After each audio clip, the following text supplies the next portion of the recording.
Bonjour à toutes et à tous et bienvenue sur le plateau de votre émission Il n'y a pas que le sport. Aujourd'hui, nous allons parler de l'excision. Et pour échanger sur ce sujet, j'ai le plaisir de recevoir Madame Diaryatou Ba, qui est présidente de l'association Excisons, parlons-en. Bonjour Diaryatou. Bonjour. L'excision est un fléau qui touche des millions de jeunes femmes et jeunes filles dans le monde. Cette pratique a de lourdes conséquences physiques et psychologiques dans la vie de ces femmes qui le subissent. Aujourd'hui, nous allons vous en parler afin que vous puissiez être sensibilisés sur les dangers de cette pratique. Alors Diaryatou, ma première question avant de rentrer dans le vif du sujet, c'est qu'est-ce que c'est l'excision pour les personnes qui ne savent pas du tout de quoi il s'agit? En fait, l'excision, ça consiste, déjà pourquoi on le fait? On le fait parce que souvent ils disent qu'il faut que les femmes soient vierges à leur mariage, pour qu'ils s'abstiennent sexuellement. On pense déjà le bien faire. Il y en a beaucoup de familles qui pensent qu'ils pratiquent l'excision parce qu'ils vont éduquer mieux leurs enfants. Et la deuxième chose, c'est que l'excision, on enlève par exemple le clitoris de la femme. Et deuxième partie, on enlève le clitoris et les petites lèvres. Et l'autre, on enlève tout. Et le plus hard de pratique de l'excision, c'est qu'on enlève le clitoris, les petites lèvres, on coud la jeune fille jusqu'au jour de son mariage. Ça s'appelle l'infibulation et c'est pratiqué dans certains pays, notamment Somalie et la Guinée dans certains endroits. D'accord. Et quels sont les différents pays? Parce qu'il y a la Guinée, vous avez parlé de la Somalie dans certains endroits, mais il y a d'autres pays comme le Mali par exemple. En fait, il y a 29 pays dans le monde qui pratiquent l'excision. Mais il y a l'Afrique de l'Ouest, bien sûr, il y a la Guinée, il y a le Mali, il y a le Sénégal, et puis dans d'autres pays comme Somalie, Djibouti, en Égypte, on n'en parle pas beaucoup, mais il y a aussi en Égypte. Ça existe en Indonésie, donc voilà, il y a pas mal de pays qui pratiquent l'excision. D'accord. Et il y a aussi toute une partie en Asie aussi apparemment. C'est très peu, on en parle très peu. Mais Asie, Moyen-Orient, on en parle très peu, mais c'est voilà, surtout les familles, ça peut être des catholiques, mais surtout les familles dites musulmanes qui pratiquent la religion musulmane, même si c'est un truc traditionnel, coutumier, qui date depuis l'époque des pharaons. Mais oui, il y en a qui les pratiquent aussi. D'accord. Et donc l'excision, comme vous venez de le dire, c'est soit... alors, ça n'a rien à voir avec la religion parce que vous l'avez précisé, il y a autant des familles dites musulmanes ou chrétiennes, catholiques qui le pratiquent, mais c'est vraiment une culture qui s'est ancrée dans toutes ces communautés. Oui, c'est ancré depuis des générations. On dit on excise la fille pour qu'elle soit vierge, soit pour qu'elle soit propre.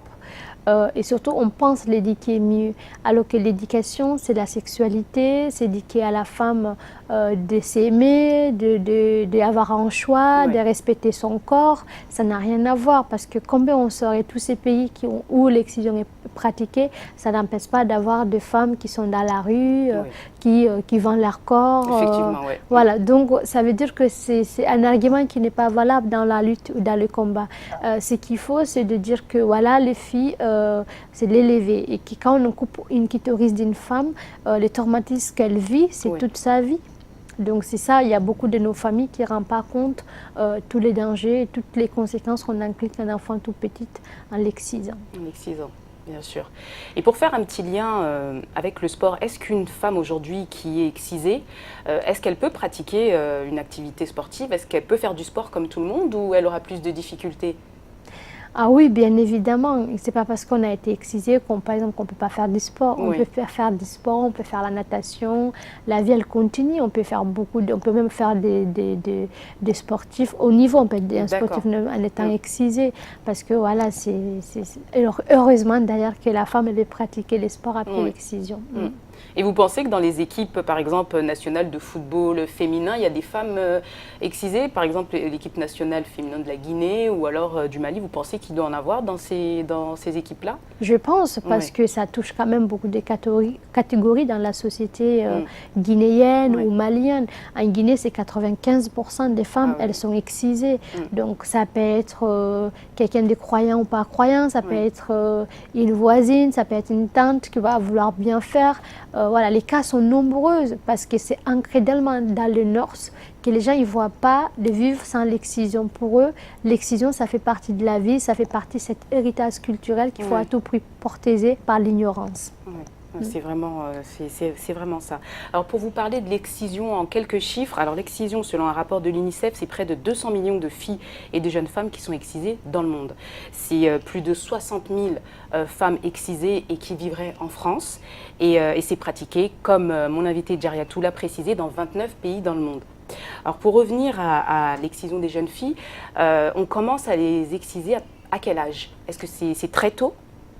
Ça dépend là. En tout cas, en France, ce qu'on constate aujourd'hui, malheureusement, les familles qui sont amenées à exciser leurs enfants dans leur pays d'origine, ça part de l'âge de 6 ans, l'âge de 7 ans jusqu'à l'âge de 12, 13, 15, ça dépend des familles. Pourquoi? Parce que ces familles, à ce moment-là, il y a moins de visibilité par rapport à l'éducation des enfants. Les petites filles vont moins à la PMI, sont moins surveillées, tout ça. Donc, ils savent qu'ils risquent gros, ils savent que la loi, elle est là pour protéger les enfants.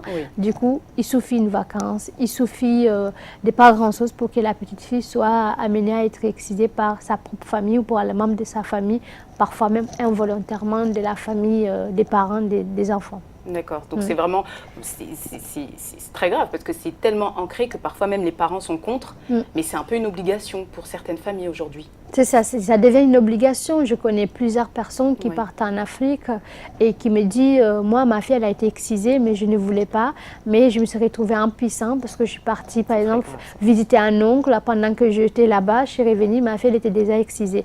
Du coup, toute ma vie je suis obligée de faire comme si rien n'était, à sachant que même pour moi c'était douloureuse d'avoir appris qu'on m'a excisé mon enfant sans ma validation. Mais c'est tellement ancré parce que chacun attend que ce soit l'autre. La voisine, la tante, la grand-mère. On est tellement dans l'honneur. Qu'est-ce qu'elle dira les autres? Donc, ce qui fait que personne ne veut que ça avance, quoi. Parce que pour eux, c'est un truc occidental, ça fait partie de nos traditions. Alors qu'on a des très bonnes choses. Moi, je dis souvent, il ne faut jamais nous déraciner, il ne faut jamais oublier notre identité. Il faut être comme on est. Par contre, parmi ce qu'on a hérité de bon, il y a des bonnes choses. On a hérité des choses qui ne sont pas faciles, comme l'excision, comme le mariage forcé, des choses qu'il faut combattre avec force et conditions. C'est ça. Et quelles sont les conséquences de l'excision? Est-ce que on peut tomber malade à la suite de l'excision? Est-ce qu'on peut avoir des problèmes au niveau gynécologique pour ces femmes-là? Est-ce que ça a des conséquences sur l'organe reproducteur de ces femmes-là? En fait, l'excision, ça n'a jamais été, ça a toujours été quelque chose de factorisant par rapport à la santé. Donc, les conséquences, elles sont nombreuses. Ça peut être une femme qui va avoir un problème d'érination, par exemple d'ériner, comme une femme qui n'a pas été excisée. C'est une personne qui peut avoir des douleurs pendant les rapports intimes avec son mari. C'est une femme qui va avoir des problèmes pendant l'accouchement. Mais en même temps, les corps des femmes, elles sont différents. Elles ne sont pas toutes pareilles. Donc, on ne peut pas mettre tout le monde dans le même paquet. Mais en tout cas, il y a plus de risques, des trucs factorisants par rapport à la santé que du positif. Donc c'est aussi par rapport au sida. Voilà, par exemple, on va exciser une fille avec le même couteau avec une autre. Voilà, les transitions sanguines, il y a les maladies sexuellement transmises qui sont là. Donc c'est toutes ces choses-là qu'il faut aussi expliquer à nos parents, à nos familles, à nos tantes et à toutes les personnes qui pratiquent l'excision en les disant, nous on n'est pas là juste pour dire qu'il faut arrêter quelque chose, pour être dans un modèle idéal de l'Occident, mais on est là pour vous dire que c'est avant tout un crime contre l'humanité, l'excision, et aussi c'est une traumatisme à vie parce que chaque femme qui est passée par là, je n'ai jamais rencontré une qui me dit j'ai un beau souvenir. C'est un cri qui résonne dans notre tête toute notre vie. Et c'est un danger, enfin, c'est extrêmement dangereux pour ces petites filles, surtout en bas âge, qui subissent cette pratique. C'est de la torture un petit peu. Oui, c'est la torture, c'est une héritage qui est très lourd parce que du coup, tu n'es plus femme.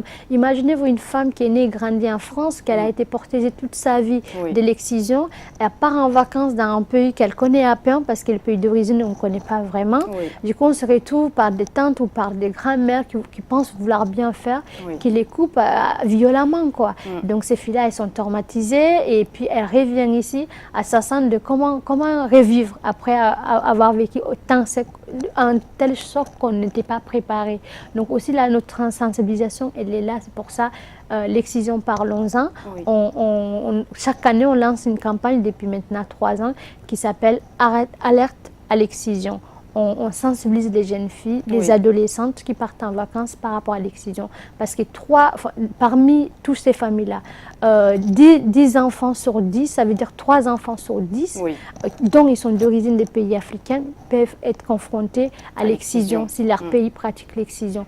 Donc les chiffres sont alarmants, même si on sait qu'il y a une petite baisse, mais il ne faut pas lâcher, quoi. Ouais, c'est vraiment un combat, un long combat, et il faut continuer, il faut persévérer. Il faut persévérer, oui.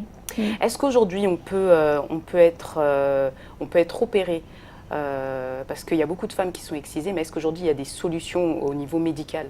Est-ce qu'on peut de nouveau réparer les petites grandes lèvres, le clitoris? Est-ce qu'aujourd'hui c'est possible? Oui, c'est possible. Il faut savoir que la réparation de l'excision, elle est prise en charge par la sécurité sociale. Donc c'est voilà, elle est prise en charge à 100%. Ça veut dire que si vous avez un CMI ou si vous avez la sécurité sociale et une bonne mutuelle, c'est pris en charge 100%. Donc c'est remboursé ou c'est pris en charge. Donc oui, il y a la réparation, elle est là, mais la réparation, elle répare pas tout. C'est pour ça, moi, je dis pas à toutes les femmes, voilà, vous pouvez le faire, ça existe, mais il y a un travail déjà de cheminement. Qu'est-ce qui nous est arrivé? Qu'est-ce qu'on a vécu? Est-ce qu'on a de plaisir ou pas? Est-ce qu'on connaît notre corps avant d'aller vers la réparation? Parce que la réparation répare de ce qu'on a été victime, mais ne répare pas psychologiquement. C'est pour ça différentes cliniques qui font la réparation, notamment Pierre Foldès qui a inventé des techniques. Maintenant, il y a des groupes de parole, il y a tout un travail d'accompagnement de femmes avant la réparation. Et pour la réparation, ça existe aujourd'hui donc en Europe, et en l'occurrence en France. Mais est-ce qu'en Afrique, ça existe, du moins en Guinée chez vous? Est-ce que vous savez si ça existe ou pas? Parce que étant donné que c'est tabou, est-ce qu'aujourd'hui, il y a des médecins qui pratiquent ça? Enfin, ils mettent un peu leur vie en danger. Est-ce qu'il y en a qui pratiquent? Il y a des pays qui font la réparation, mais pas toutes. Par exemple, la Guinée, il n'y en a pas. À ma connaissance, il n'y a pas de la réparation. Il y a le Mali, où il y a un médecin, mais c'est le docteur Touré, qui font la réparation. Et il y en a d'autres pays comme Burkina Faso, qui a travaillé depuis longtemps, qui a été l'un des pays combattants contre l'excision, même si là-bas ça existe toujours. Mais ça existe des médecins qui ont été formés par Foldès pour qu'ils font la réparation, et d'autres médecins ont formé d'autres médecins. Donc oui, les lignes sont en train de bouger tout doucement. Maintenant, il faut des efforts encore de tout le monde. La société civile, les associations de terrain qui luttent difficilement dans ces pays-là pour lutter contre l'excision, les associations. Ici, nous, on est une association de réseau. On fait différentes associations qui sont là depuis longtemps, parce que notre constat, dès le début, c'était de voir qu'on parlait très peu de l'excision. Il y avait une période où on entendait très peu, où c'est comme si ça existait, mais bon, ça ne concerne que eux. Du coup, c'est pour ça qu'on a mis en place forme de travailler en réseau avec les institutions pour parler de l'excision. D'accord. Et est-ce qu'aujourd'hui, vous personnellement, comment vous pensez qu'on peut réussir aujourd'hui à abandonner cette pratique? C'est dans le travail que vous faites, en effectuant beaucoup de prévention, en dénonçant aussi le problème? Oui, c'est ça. C'est un travail en réseau, c'est d'un dénonçant, c'est de mettre aussi à la niveau des autres, parce qu'il y en a beaucoup qui disent c'est barbare. Mais ce n'est pas que de dire de barbare, c'est de comprendre qu'il y a des générations de familles qui ont hérité quelque chose qu'ils ont pensé toujours c'était la meilleure chose à faire dans leur vie. Du coup, c'est de sensibiliser, c'est expliquer toutes les conséquences, ce qu'on a dit depuis tout à l'heure, sur la santé de la femme, sur le traumatisme qu'elle peut subir, sur les difficultés de vivre normalement comme toutes les autres. C'est tout ça qu'il faut réunir, et toutes les énergies positives autour de ça. De montrer, voilà, il y a des pays, par exemple la Guinée, il y a une club de jeunes filles qui ont empêché les mariages forcés, qui dénoncent l'excision, qui dénoncent les viols faits aux petites filles. Donc c'est toutes ces énergies-là qu'il faut associer dans la lutte. Et aussi l'éducation. L'éducation, c'est la base. C'est-à-dire qu'une fille et un petit garçon, tout le monde devrait aller à l'école, parce que c'est éveiller les consciences. C'est meilleure arme face au relativisme culturel, face aux idées reçues, c'est l'éducation.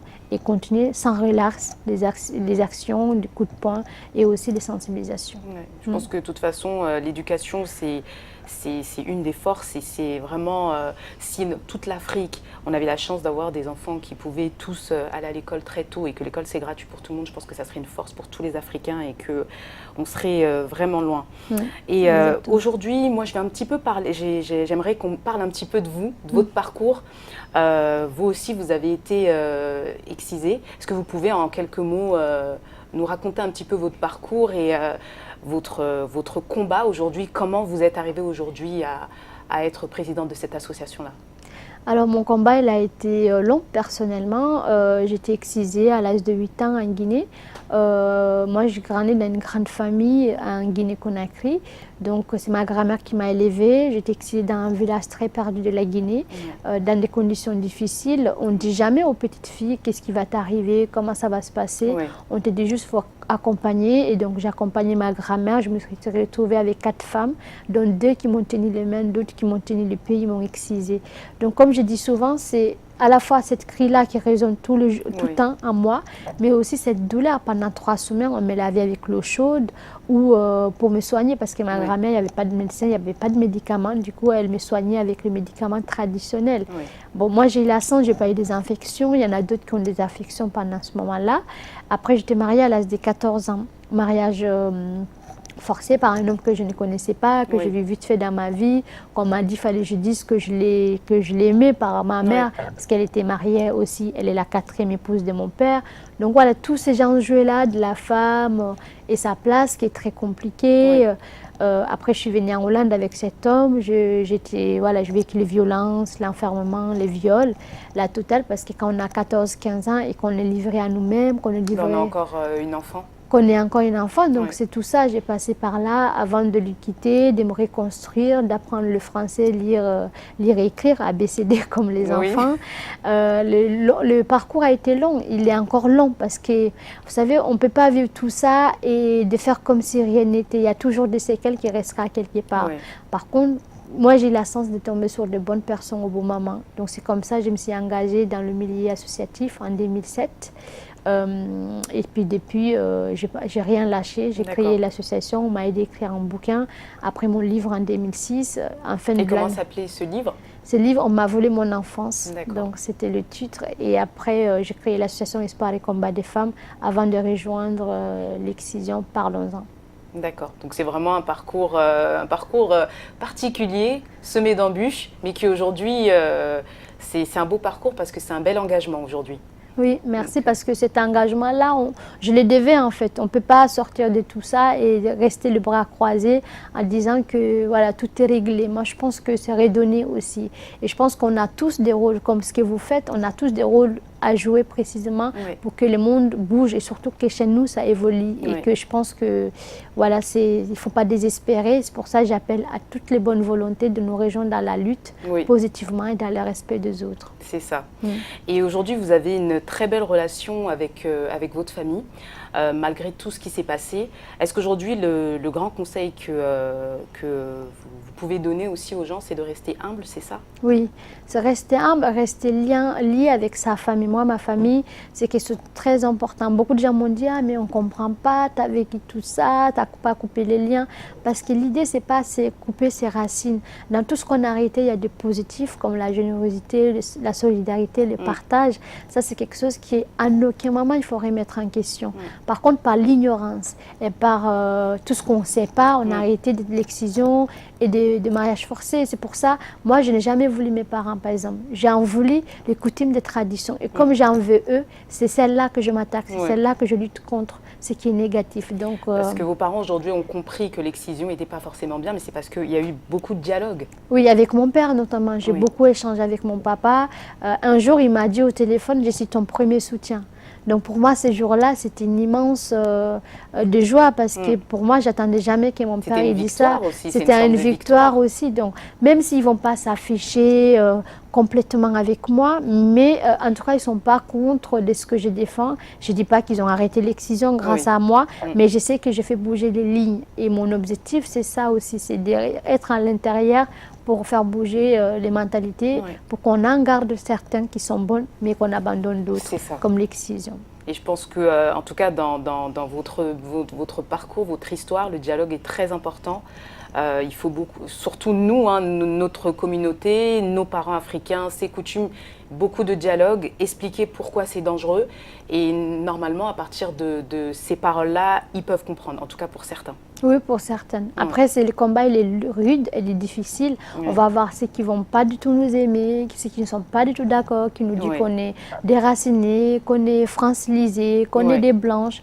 Mais en fait, ça fait partie de la lutte. On aura des personnes qui vont nous soutenir réellement, 3 personnes qui vont comprendre, 10 personnes qui ne vont pas comprendre. Mais le plus important, c'est toujours être dans le respect et de combattre ce qui nous paraît injuste, comme l'excision. Et pour moi, mon rêve, ça serait que tout le monde dise un jour tolérance zéro, puisque là, on est au 15e anniversaire de la lutte contre l'excision. On voit que malheureusement, il y a beaucoup de pays où les chiffres ne baissent pas pour plus que ce qu'on voudrait en tout cas.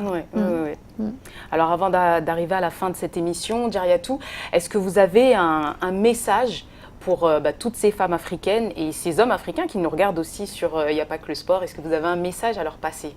Le message que j'allais passer, c'est de dire que vous soyez des hommes ou des femmes, quel que soit vous vous trouvez dans le monde, vous pouvez faire bouger les mentalités. Et les mentalités, c'est de refuser la souffrance de l'autre. Il faut qu'on voit ce qui nous réunit en tant qu'humains. Et donc, nous, on appelle à toutes les personnes qui nous rejoignent dans le combat. On a besoin des hommes, mais comme vous dites, surtout les hommes et les femmes. Parce que le jour que les hommes comprendront aussi, sont pris en otage quand ils ont une femme qui est excisée. Et la différence entre une femme qui n'est pas excisée, c'est celle qui partage, qui donne. Et celle qui a été excisée, elle est dans l'attente.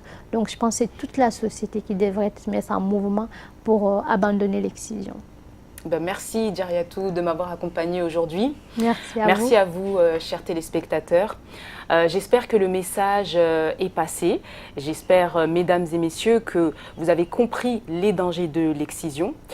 Pour nous, en tout cas, on continue le combat, on va continuer à en parler, on va continuer à donner des conseils et on espère un jour que le combat s'arrêtera définitivement. Merci à vous de nouveau de nous avoir suivis. Quant à nous, on se donne rendez-vous pour une prochaine émission. À très vite.